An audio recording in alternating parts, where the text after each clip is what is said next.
Chief Priestess of the Grand Narukami Shrine, Head of Yae Publishing House, Savior of Inazuma, Eternity's servant and friend.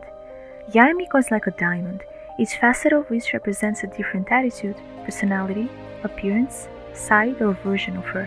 While she may appear to the audiences charming and playful, yet straight to the point, she is undeniably surrounded by a very enigmatic aura. After all, as she has claimed herself, people show you whatever side of themselves they want you to see. Before the ending of the Archon quest, a common theory spread around suggested that the emotionless Raiden Shogun we met was the product of Yae Miko's direct manipulation. She was supposedly the puppeteer of the Archon and in control of the Vision Hunt decree, acting as Inazuma's god behind the scenes. In reality, while the Shogun did indeed end up being a puppet, Miko, in fact, was strongly against the decree but in favor of Raiden Ei's well-being, and not only did she rescue the traveler from Scaramouche, but also directly assisted in saving the aspirations of the people of Inazuma. A common theme in Inazuma's Archon quest is a so-called Divine Eye, in aspects such as visions, delusions, blindness, consciousness, and greed, to list a few. The masterless vision provided by Kazuha in hopes of rekindling it in the tournament. The effects of the Vision Hunt decree in the three visionless individuals. The embedded visions on the statue of the omnipresent god. Raiden Shogun's abilities, glowing eyes, and the extraction of the Muso Ishin. The distribution of the delusions in the resistance. Yae Miko's statements about turning a blind eye, blinded by greed or showing whatever side one wants others to see. The deaths of Teppei, Raiden Makoto, Signora, others in the war of the past, as well as the traveler and Sarah passing out. Kazuha, clear at heart, rekindling his friend's vision to repel Raiden's attack. Yae Miko and Raiden Ei talk about visions, attention, and the divine gaze. The past and present fate of the Electro Gnosis.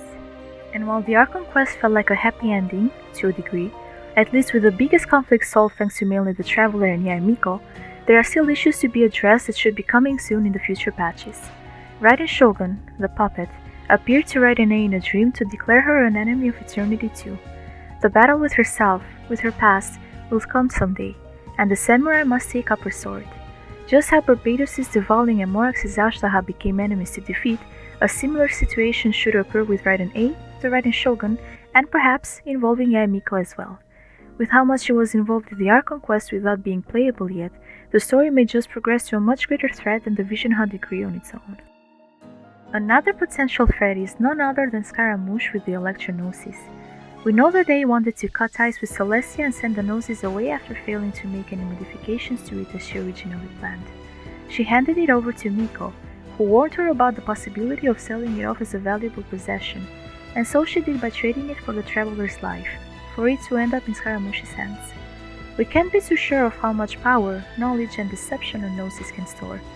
But what if it offered Yae Miko what she needed to know, if there was a time Ei would have to be replaced? Taking another look back at the theme, Raiden Ei isolated herself from the mortal realm to be closest unto heaven, while Yae Miko stayed connected to it and kept in mind the aspirations of the people, not the skies. Archons may be connected to Celestia and the heavenly principles, but their duty is, or at least used to be, guiding humanity. Ei lost everyone and closed her mind away from the rest, and her only friend left, while Miko, despite not being human herself, kept in touch with them and knew them well. When the day comes, Scaramouche and the Shogun will return to face Ei. He has questions, but how willing is she to answer? Will Yae Miko and the Traveler be there to support her, or will it be a challenge she chooses to face alone? How well a skilled soldier with a closed heart can fight back to the past she's tried to flee from is not that simple to assume. But at the same time, how will she hold her own against the creation she herself has made that claims to be the most supreme of this world? In the past, Ei sacrificed her body to help her sister ascend. Perhaps she technically already died once, but Makoto brought her back. And yet, Ei failed to do the same. All she could bring back was a mirror image of herself that is now chasing after her. Even if she were to win her battle, perhaps the divine would strike.